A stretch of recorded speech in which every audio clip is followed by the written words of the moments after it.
Úplne nový učebný predmet, ktorý ale žiakov zaujíma oveľa viac ako ktorýkoľvek iný. A takto vyzerá začiatok hodiny. 3, 2, 1, štart!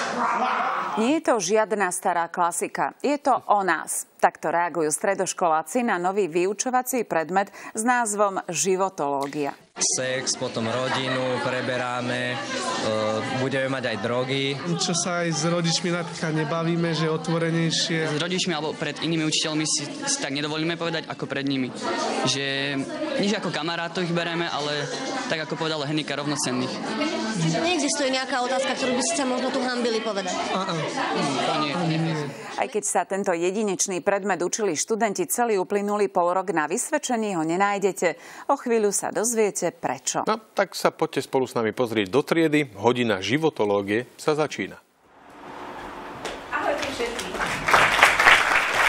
Tak, ako vždy, aj dnes si ma vypočujete na vlastnú zodpovednosť. Budem drsná a úprimná. Tí z vás, ktorí ste silní, toto ustojíte. A tí z vás, ktorí ste slabší, sa urazíte a niektoré pasáže sa vám ale vôbec nebudú páčiť. Čo si o mne pomyslíte, je pre mňa úplne v pohode všetko. Čo si z tohto vezmeš, je na tebe. Pre mňa je dôležitý výsledok. A to je, aký to bude mať vplyv na tvoj život. Aj takto sa rozprávame na hodinách životológie. Pretože 90% ľudí nerozpráva, nie je zvyknutých pravdivo a úprimne, autenticky rozprávať na základe svojich pocitov. Zväčša, teda vždy, sa dohodneme na začiatku na spoločných pravidlách. Čiže poďme sa aj my dohodnúť na nejakých spoločných pravidlách, ktoré budeme dodržiavať počas tejto chvíľky, kým sme tu. Navrhujem prvé pravidlo, že tento proces bude obojstranný, nielen jednostranný, že nielen ja vám budem odovzdávať, ale aj vy mne. U nás to tak funguje. Čiže pokojne sa zapájajte, nahlas reagujte. To je prvé pravidlo. Druhé pravidlo je, že sme rovnocenní. A potvrdzujeme to tým, že si budeme týkať pre túto chvíľu. Tretie pravidlo je, že si tu vytvoríme bezpečné prostredie. To znamená, tak si to vytvoríme, že všetky názory sú správne, nebudeme posudzovať nikoho. Pretože je úplne v poriadku, keď na tú istú životnú situáciu, alebo na tú istú situáciu máme rozdielne pohľady, pretože nás formovalo rozdielne prostredie, rozdielne rodinné hodnoty a máme za sebou rozdielne životné skúsenosti. Štvrté pravidlo je, že toto je Vegas. A čo sa udeje tu, čo sa stane vo Vegas, ostáva vo Vegas. A piaté pravidlo je, že sústredíme sa tu na plno teraz a dáme zo seba 100%. Kto z vás súhlasí s týmto, prosím, zdvihnite ruku. Ďakujem, výborne. Dnešná téma je otázka. Dajú sa zvládať ťažké situácie ľahko? Dajú.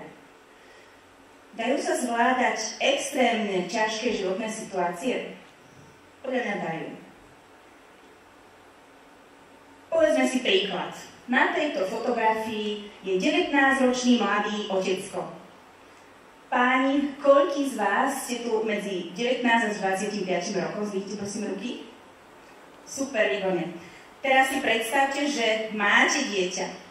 Máme? Dobre, predstavíme si, že máme o rok mladšiu manželku, s ktorou prežívame ešte tú najkrajšiu fázu nášho vzťahu. Milujeme sa, teším sa na ňu, vonia mi. A táto manželka vám po pôrode 2 týždne zomrie. Na tejto fotke je môj otec so mnou a zachytáva moment, keď sme sa vrátili s týmto Rím po pohrebe mojej mamy. Poďme sa vžiť do toho, že čo on preciťoval. Pomenujme to jedným slovom. Poďte. Smútok. Čo ešte? Bezradnosť. Čo? Strach. Hnev. Výborne. A ešte si kladol asi otázky, že čo ďalej? Ako ďalej? A či vôbec má byť nejaké to ďalej, že? Budete súhlasiť so mnou, keď si túto situáciu zadefinujeme ako, že toto je regulérna, extrémna záťažová situácia na našu psychiku, že? Súhlasíme. Toto je regulérny dôvod pre ňoho, prečo to tu zabaliť. Áno? Ale na tú istú situáciu sa môžeme pozrieť aj inak. že on mal regulárny dôvod, prečo alebo pre koho tu ostať. A z toho mi vychádza hneď môj prvý dôvod, prečo to tu nezabaliť a prečo sa nezabiť, je, že na čo sa sústredíš, to si vytváraš. A to má totálny dopad na tvoj ďalší život. My ľudia sme veľmi čudní častokrát, pretože sa sústredíme na veci, ktoré vôbec nemôžeme zmeniť. A potom máme z toho depresie. Ideme za psychiatrovi, predpíšu nám lieky a počasie zistujeme, že tie lieky nám nezaberajú. No a prečo nám nezaberajú? Pretože ostávame v tom istom príbehu. Ako nám toto môžu pomôcť lieky? Čiže, keď sa sústredím na problém, tak stále sa v ňom budem točiť. Ale keď sa sústredím na výsledok, ktorý chcem vidieť už na konci vyriešeného problému, tak to chytá úplne iné krády. Úplne inú energiu. Môj otec sa rozhodol pre mňa. A tomu pomohlo nájsť cesty, spôsob, partnerku, ako ma vychovať a vyformovať zo mňa osobu, ktorá stojí dnes pred vami. Tento príbeh je o tom, že nie podmienky, ale rozhodnutia determinujú náš osud. A to je druhý dôvod a druhý spôsob, ako reagovať na extrémne ťažkú situáciu. Zoberme si jednu situáciu, dvaja rozliční ľudia urobia dve rozdielne rozhodnutia, rovná sa dva rozdielne životy. A k tomu, keď príjmeme to, čo nemôžeme zmeniť, tak ako som povedala, tak nás to uvoľní. Uvoľní nás to a získame nezávislý pohľad. Vypočujeme si návody ostatných, ich postoje, pohľady, ale zastabilizujeme sa sami v sebe a nebudeme hľadať stabilitu v rodičoch, v súrodencoch, v partnerovi, ale v sebe. Mládež má mŕte veľa dôvodov na to, aby to tu dnes zabalila. Len si zoberte tlak rodičov na vysoké výkony, na tlak spoločnosti, na to, čo sa má robiť. A do toho riešiť vlastné hormóny. To je sakra veľa. Rozvod rodičov, finančná situácia rodičov, mám sa vyspať s tým chalanom, alebo nie. A do toho bum, tehotenstvo ako ja v maturitnom ročníku. Bola som jedna z najlepších študentiek, reprezentantka školy. A moji rodičia to vnímali ako obrovský pád, ako obrovskú ťažkú situáciu a povedali mi a radili mi, že čo mám robiť, pretože moja kariéra bola vysoká škola. Ja som snívala o vysokej škole, pretože to bol môj životný sen. Ja som študijný typ. A povedali, že no, tak teraz tu môžeš celé zabaliť a teraz si sa pochovala medzi plienky. Ale táto životná situácia mne paradoxne dala silu. Silu postaviť sa za môj sen, za to, čo chcem. Ja som chcela sa vydať za človeka, ktorého milujem a ísť za svojou slobodou a vytvoriť si život podľa svojich predstav.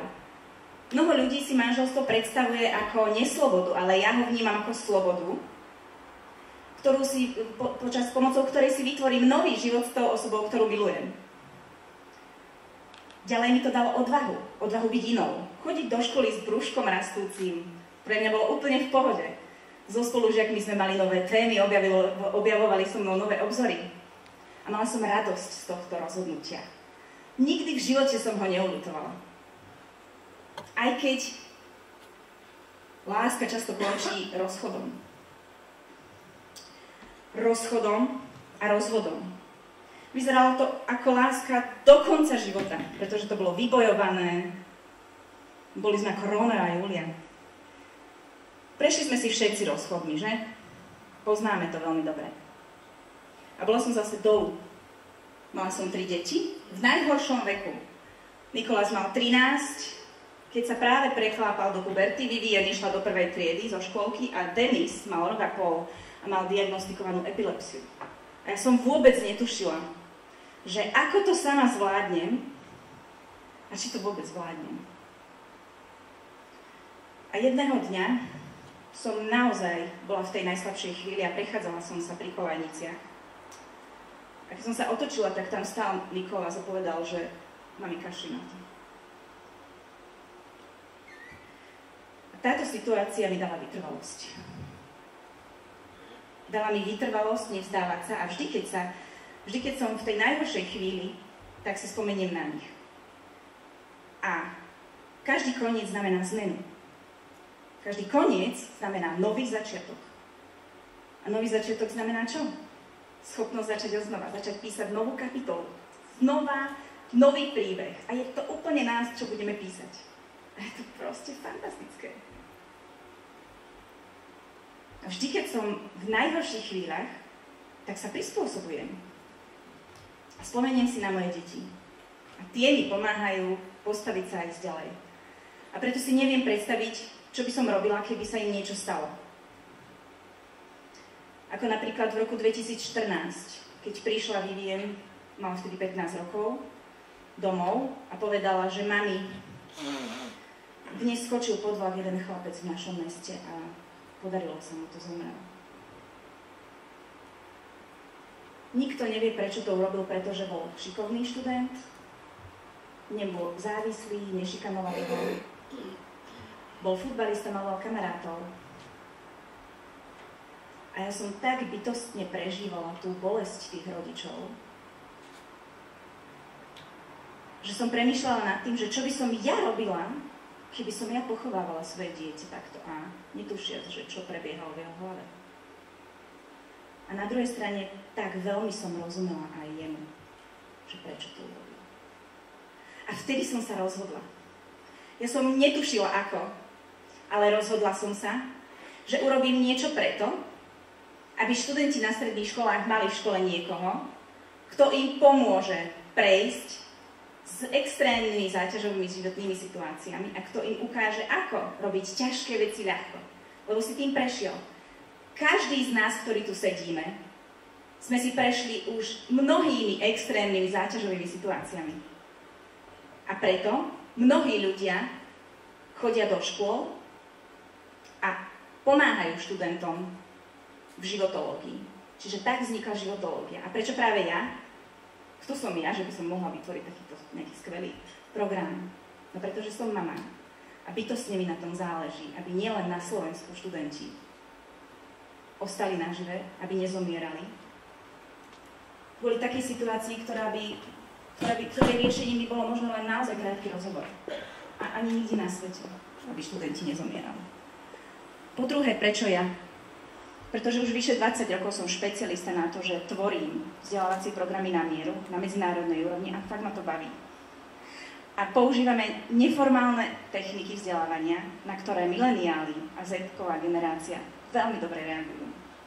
A po tretie, prečo práve ja? No lebo ten príbeh. Keď sa objavil seriál 13 dôvodov prečo, tak životológiu sme už rok testovali na jednej škole.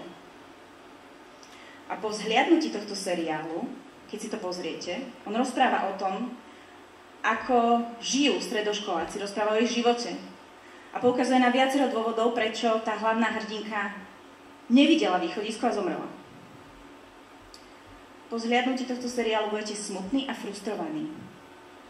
Ja som po vzhliadnutí tohto seriálu pocítila radosť. Pretože životológia je odpoveď na to.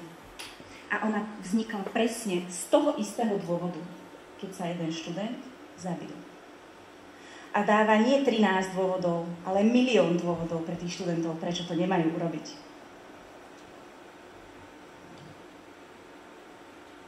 A z toho mi vychádza môj 12. dôvod, prečo som to neurobila. Že keď robíš niečo, v čo veríš, aj keď nevidíš to svetlo na konci tunela a vôbec netušíš, že ako to bude vyzerať, tak spôsobíš takú vlnu a staneš sa takou snehovou guľou a pridajú sa k tebe ľudia, ktorým to tiež dáva zmysel a budú ti s tým pomáhať. A toto je mojich 13 dôvodov, prečo nie, ale je ich 12, že? Takže ja som rozmýšľala, že čo je ten 13. A keď si spomeniete teraz, čo som rozprávala, tak tie moje príbehy boli takto prebiehali, že smrť mojej mamy, otec sa sústredil na mňa, moje tehotenstvo, ja som našla svoju silu v tom, rozchod, nové začiatky, smrť študenta. Niekto cudzí vytvoril program, ktorý zachráni ďalšie životy. Ono to takto skáče, že? Čo vám to pripomína? Chyťme si tep. Tuto máme takú kostičku. Skúsme si nahmatať tep. Alebo aj tuto, kde vám to lepšie cítite.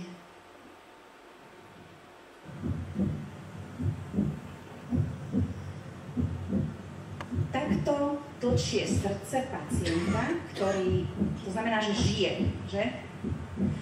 A my všetci väčšinou nemáme radi takéto ťažké situácie a my by sme chceli, aby sme vyskočili hore, profesne alebo finančne, aby sme sa tam ideálne udržali. Ale toto čo znamená na tom prístroji? Smrť. Takže pochopila som jednu vec, že život funguje len takto. Čiže musíme tam mať tie extrémne záťažové situácie, z ktorých sa potom dostaneme. A zase sa stane tá záťažová situácia a zase sa z nej dostaneme.